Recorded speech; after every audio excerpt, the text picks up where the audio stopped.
In this lecture, we will discuss about how we can access procedures. So procedure ki jinish. So for the context of our syllabus, you can think of procedures as simple functions. যে এদিকে suppose একটা function call করতেছে, function বা method whatever you want to call it, equals একটা method বা function call করতেছে, সে একটা কোনো একটা ভ্যালু রিটার্ন করতেছে, সেই ভ্যালুটা দিকে বসতেছে। সো মিপসে এই প্রসিজার কলগুলা বা অ্যাক্সেসগুলা কিভাবে হয় সেটা একটু দেখি। So first of all, we need to understand two instructions. The first is JAL, which stands for jump and link. So JAL ইনস্ট্রাকশনটা হচ্ছে গিয়ে যে কাজটা করে যে এদিকে একটা হচ্ছে গিয়ে প্রসিডিউর অ্যাড্রেস দেই। সো আমরা সিমিলারলি আমরা আগে দেখে আসছিলাম যে আমরা সাপোজ জাম্প এক্সিট বা জাম্প ইফ একটা কোনো একটা অ্যাড্রেস দেই। So JAL has the exact same syntax. So সেদিকে সে জাম্প করে চলে যাবে, কিন্তু জাম্পের থেকে JAL different in the sense যে সে জাম্প করে কিন্তু লিঙ্কের একটা কাজ করে। লিঙ্কের যেই কাজ সেটা হচ্ছে গিয়ে PC+4 যেই অ্যাড্রেসটা মেমোরি অ্যাড্রেসটা, সেই মেমোরি অ্যাড্রেসটা সে একটা স্পেসিফিক রেজিস্টারে রাখে which is known as return address RA, বা এটা হচ্ছে গিয়ে basically $31 register. So that next ইনস্ট্রাকশনের একটা লিঙ্ক থাকে। সো এই জিনিসটা for the time being may seem confusing, but আমরা একটা এক্সাম্পল দেখলে it will become clear. So for the time being, know that jump and link যে ইনস্ট্রাকশনটা, সেই ইনস্ট্রাকশনটা has the exact same syntax as jump, and also এটা হচ্ছে একটা J format instruction. So আমরা এদিকে opcode as well as followed by একটা 26-bit address. Then we have another instruction which is jump and return, JR. So এই ইনস্ট্রাকশনটা যেই কাজ করে একটা রেজিস্টার ভ্যালু হচ্ছে গিয়ে সে একটা রেজিস্টার জাস্ট ইউজ করা লাগে। সো এইটা ইউজ করা মানে এই আরএতে সাপোজ একটা কোনো অ্যাড্রেস আছে, what ever that address is, say automatically jump করে সে অ্যাড্রেসটায় চলে যাবে। সো এটা হচ্ছে গিয়ে JR ইনস্ট্রাকশনের মানে ফাংশনালিটি। অ্যান্ড নোট যে এটা কিন্তু একটা R টাইপ ইনস্ট্রাকশন, ওয়ার্স প্রিভিয়াসলি JAL হচ্ছে গিয়ে একটা J টাইপ ইনস্ট্রাকশন ছিল। সো আচ্ছা, ইনস্ট্রাকশনগুলা কোনটা কি করে আই থিঙ্ক সামওয়াট বোঝা গেল। সো এখন আমরা একটু ক্লিয়ারলি বোঝার জন্য let's take a look at an example. আচ্ছা, সো এটা একটু আমরা আগে দেখি যে এদিকে অ্যাকচুয়ালি JAL এর যেই জিনিসটা বললাম সেটা একটু এদিকে দেখি, এটা শর্ট একটা এক্সাম্পলে। সো সাপোজ এদিকে আমার JAL 1000 দেওয়া আছে, 1000 হচ্ছে গিয়ে সাম অ্যাড্রেস। সো JAL এ আমার যে 1000 এটা হচ্ছে গিয়ে লেটস সে আমার হচ্ছে গিয়ে এই টার্গেট অ্যাড্রেসটা, এই টার্গেট অ্যাড্রেসটা আমার গিয়ে পিসিতে বসবে। সো পিসি বেসিক্যালি ডিকটেটস আমার কোন ইনস্ট্রাকশন এক্সিকিউটেড হয়। সো এই অ্যাড্রেসটা পিসিতে গিয়ে বসবে। অ্যাট দ্য সেম টাইম পিসির কারেন্ট যেই ইনস্ট্রাকশনের অ্যাড্রেস তার সাথে +4 যোগ করলে যে নতুন অ্যাড্রেসটা হয়, সেই নতুন অ্যাড্রেসটা $31 which is basically the RA register, say RA রেজিস্টারে স্টোরড হয়। সো আরেকবার একটু রিটারেট করি হোয়াট আই জাস্ট সেড, যে আমার এদিকে জাম্প অ্যান্ড লিঙ্ক 1000 দেওয়া আছে, এর মানে পিসির মধ্যে আমার প্রোগ্রাম কাউন্টারের মধ্যে 1000 বসবে।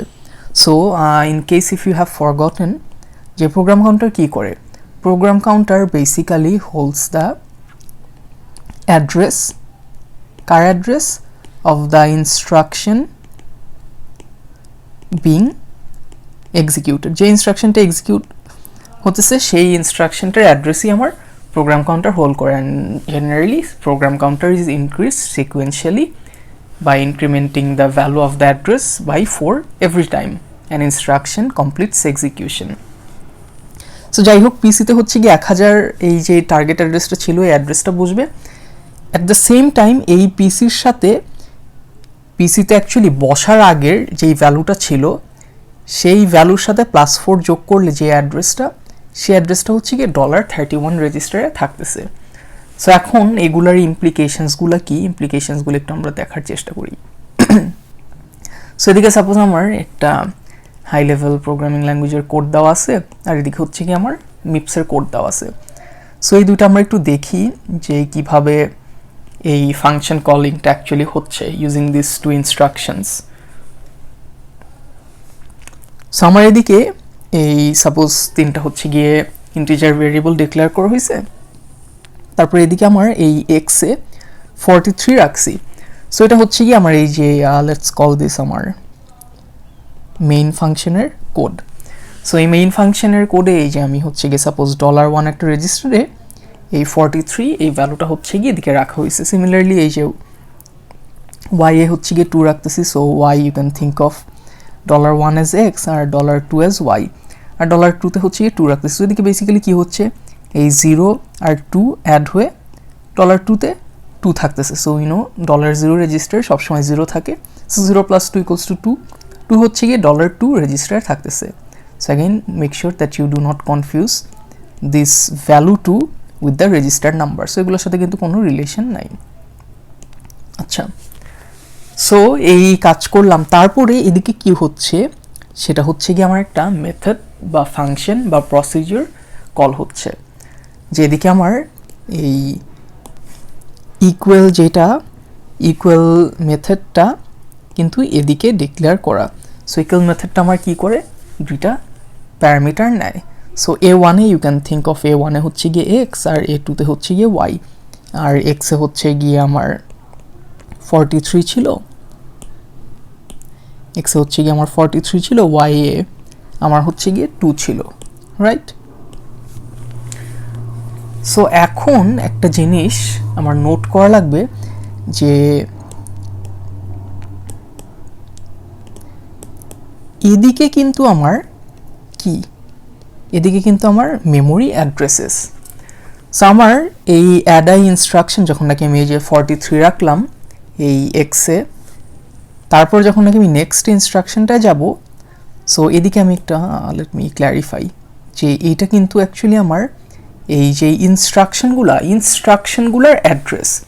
সো এই অ্যাড্রেসটাই আমার এই 43 রাখার অ্যাড্রেস, তারপরে আমি এই যে ওয়াইতে যে 2 রাখলাম সেটা হচ্ছে গিয়ে এই অ্যাড্রেস, এই ইনস্ট্রাকশনটার অ্যাড্রেস। সো নোটিস যে আমার প্রতিটা ইনস্ট্রাকশন কিন্তু সেপারেটেড বাই 4। সো বেসিক্যালি একটা ইনস্ট্রাকশন শেষ হওয়ার পর আমি তো জানি যে program counter automatically gets incremented by 4। So এই যে যখন নাকি আমি এই ফাংশন কলটা করলাম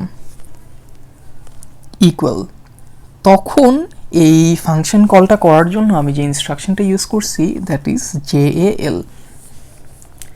সো JAL এর পর আমার একটা টার্গেট অ্যাড্রেস দেওয়া লাগে। সো ইউ ক্যান থিঙ্ক যে এই যে 0x3048 এই টার্গেট অ্যাড্রেসটা হচ্ছে গিয়ে সাপোজ এদিকে 30408। এটা যখন নাকি আমি এই JAL লিখছি তখন সে এদিক থেকে অটোমেটিক্যালি এদিকে চলে আসছে, আর এদিকে হচ্ছে গিয়ে এই মেথডের যেই কোডগুলা সেই কোডগুলা। কিন্তু একটা জিনিস আমরা একটু নোট করি যে আমরা এই যে অ্যাড্রেসগুলা, এই অ্যাড্রেসগুলা কোথায় থাকে? এই অ্যাড্রেসগুলো কিন্তু আমার প্রোগ্রাম কাউন্টারে থাকে, বিকজ আমার প্রোগ্রাম কাউন্টারে ডিকটেটস কোন ইনস্ট্রাকশনে এক্সিকিউটেড হবে। সো এই যে আমার প্রোগ্রাম কাউন্টারে ফার্স্টে হচ্ছে গিয়ে এই অ্যাড্রেসটা ছিল, আমি যখন নাকি ওয়াইতে 2 রাখলাম তখন হচ্ছে গিয়ে আমার এই অ্যাড্রেসটা বসলো। আমি যখন নাকি বেসিক্যালি প্রতিবার ইনস্ট্রাকশন যখন নাকি কমপ্লিট করি প্রোগ্রাম কাউন্টার অটোমেটিক্যালি +4 হয়ে যায়। সো এই যে যখন নাকি ওয়াইতে 2 রাখলাম প্রোগ্রাম কাউন্টার +4 হয়ে অটোমেটিক্যালি এই যে এই অ্যাড্রেসটা হলো। কিন্তু একটা জিনিস নোট যে জাম্প অ্যান্ড লিঙ্ক ইনস্ট্রাকশনটা যখন নাকি আমি ইউজ করলাম তখন প্রোগ্রাম কাউন্টার এদিকে +12 বা সো এটা তো হেক্সাডেসিমালে, so it should have been something different, but যাই হোক +4 ইনক্রিমেন্টেড না হয়ে এদিকে 100 ছিল, এদিকে 3048 হয়ে গেল। কমপ্লিটলি একটা ম্যাসিভ ডিফারেন্স। আদার মানে +4 তো এটা ডেফিনেটলি ডিফারেন্স না, much bigger difference. And at the same time এই জায়গাটায় আমার এই যে $31 কে বসলো এই 100C বেসিক্যালি এই অ্যাড্রেসটা। সো এইটাই হচ্ছে কি আমার জাম্প অ্যান্ড লিঙ্ক ইনস্ট্রাকশনের কাজ। যে জাম্প অ্যান্ড লিঙ্ক ইনস্ট্রাকশন যে কাজটা করলো আমি যদি দেখি সে হচ্ছে গিয়ে পিসিতে টার্গেট অ্যাড্রেস রাখে আর $31 PC+4 রাখে। সো এইটাকে কিন্তু আমি বলতে পারি যে this is my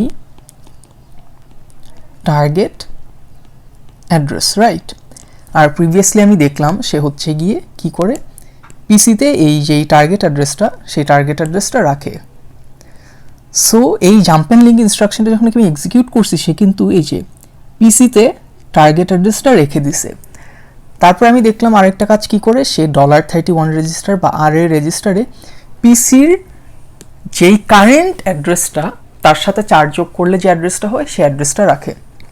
so currently পিসির অ্যাড্রেস হচ্ছে গিয়ে এইটা আছে, এটার সাথে আমি যদি +4 করি আমি হচ্ছে গিয়ে এই অ্যাড্রেসটা পাবো 100C। And as you can see ঠিকই এই অ্যাড্রেসটাই $31 বা RA রেজিস্টারে এখন রাখা হইল। সো আচ্ছা ঠিক আছে, এখন আমি একটু দেখি যে এগুলার তাহলে মানে কি কাজ হলো এটা করে। সো আমি কোডটা এখন আবার রান করি আগের মতো, দেখি যে আগে যা যা ছিল। সো এদিকে আবার একটা ভেরিয়েবল ডিক্লেয়ার করতেছে কোনো একটা, তারপরে এদিকে এই ভেরিয়েবলটা হচ্ছে গিয়ে 0 রাখতেছে। সো সাপোজ এই টি সেম হচ্ছে গিয়ে এই $3 রেজিস্টারে এই যে 0 রাখতেছে। So again add I instruction সে ইউজ করছে। তারপরে সে দেখতেছে যে A1 আর A2 কি ইকুয়াল কিনা। সো A1 আর A2 if you can remember, এদিকে হচ্ছে কি ভ্যালু 43 আর 2 ছিল, যেহেতু এই যে x আর y এদিকে গেছে, আর x আর y ভ্যালু আমরা previously we establish that they were 43 and 2 respectively.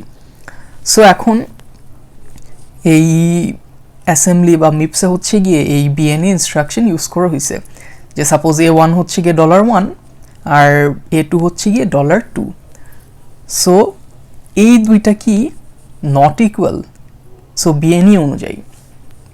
So obviously এই দুইটা তো নট ইকুয়াল, 43 আর 2 তো not equal. So what is going to happen is বিএনই অনুযায়ী আমার যে এই 4 বা এই যে ব্রাঞ্চটা হচ্ছে গিয়ে নেওয়া হবে। আর ব্রাঞ্চটা নেওয়া হলে উই হ্যাভ প্রিভিয়াসলি লার্নড যে বিএনই ইনস্ট্রাকশনে আমার কি হয়, আমার পিসি সাথে 4 যোগ হয় প্লাস আমার যেই অফসেট থাকে সেই অফসেটটা অ্যাড হয়। সো আমি দেখি এই যে আমার কারেন্ট যে পিসির ভ্যালু হচ্ছে গিয়ে এইটা, রাইট? এইটার সাথে আমি যদি +4 অ্যাড করি, +4 অ্যাড করলে আমি অ্যাড্রেসটা পাবো। এখন আমার হচ্ছে গিয়ে আবার এই যে অফসেটের জন্য আবার +4 অ্যাড করা লাগবে, যেহেতু এই যেদিকে আমার 4 ছিল। সো অ্যাগেইন আমি যদি 4 অ্যাড করি এটার সাথে, আমি কোন অ্যাড্রেসটা পাবো? এই অ্যাড্রেসটা পাবো। ইন আদার ওয়ার্ডস আমার যে এই কোডের কিন্তু মানে you can say execution is somewhat complete. So এখন এই অ্যাড্রেসটায় কি আছে? এই অ্যাড্রেসটায় আমার এই জাম্প রিটার্ন $31 আছে। সো জাম্প রিটার্ন কী কাজ করে? জাম্প রিটার্ন আমরা পড়লাম একটু আগে, যে জাম্প রিটার্নের এই রেজিস্টারে যে অ্যাড্রেসটা থাকে সে হচ্ছে গিয়ে অটোমেটিক্যালি তখন জাম্প করে সে অ্যাড্রেসটায় চলে যায়। সো এখন আমাদের কোডের পার্সপেক্টিভে আমরা দেখি যে আমাদের যেই জাম্প রিটার্নের অ্যাড্রেসটায় কি আছে, $31। এই $31 এর যে রেজিস্টারটার অ্যাড্রেস হচ্ছে গিয়ে এই 1000C। সো আমি এটা অনুযায়ী ট্র্যাক করি যে এই 03014 এটা কোন লাইনের কোড ছিল। সো এটা হচ্ছে কি এই লাইনের কোডটা, ঠিক আছে? সো এই যে এদিকে হচ্ছে গিয়ে আমি যদি করতে চাই টু হ্যামার দিস হোম, যে আমার হচ্ছে গিয়ে 3048 এই যে এদিকে হচ্ছে গিয়ে আমি 0 রাখলাম।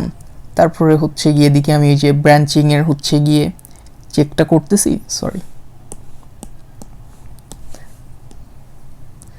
এদিকে হচ্ছে গিয়ে আমি ফার্স্টে এইটি সেমে 0 রাখলাম। আমি হচ্ছে গিয়ে তারপরে এই ব্রাঞ্চিংয়ের এই যে ইফের জন্য চেকটা করতেছি। তারপরে আমার যেহেতু ব্রাঞ্চ নেওয়া হয়ে গেছে, আমার যে এই ইনস্ট্রাকশনটা goat skipped. As a result আমার নেক্সট যে ইনস্ট্রাকশনটা সেটা কিন্তু ইনস্টেড অফ 410 এটা কিন্তু আমার 414 হয়ে দাঁড়াইছে, রাইট?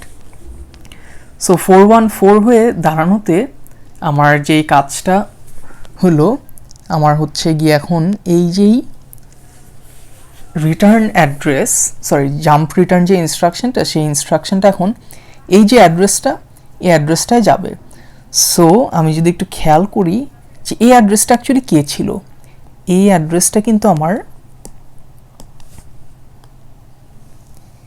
এদিকের এই যে এই অ্যাড্রেসটা ছিল। আর এই অ্যাড্রেস বেসিক্যালি আমার এই মেথড কল করা শেষ। এখন এদিকে যাই আমার কোড আছে, সেই কোডগুলো হচ্ছে গিয়ে এই অ্যাড্রেসটায় থাকতো, এই অ্যাড্রেস বা তার সাবসিকুয়েন্ট যে অ্যাড্রেসেসগুলো সেগুলোতে।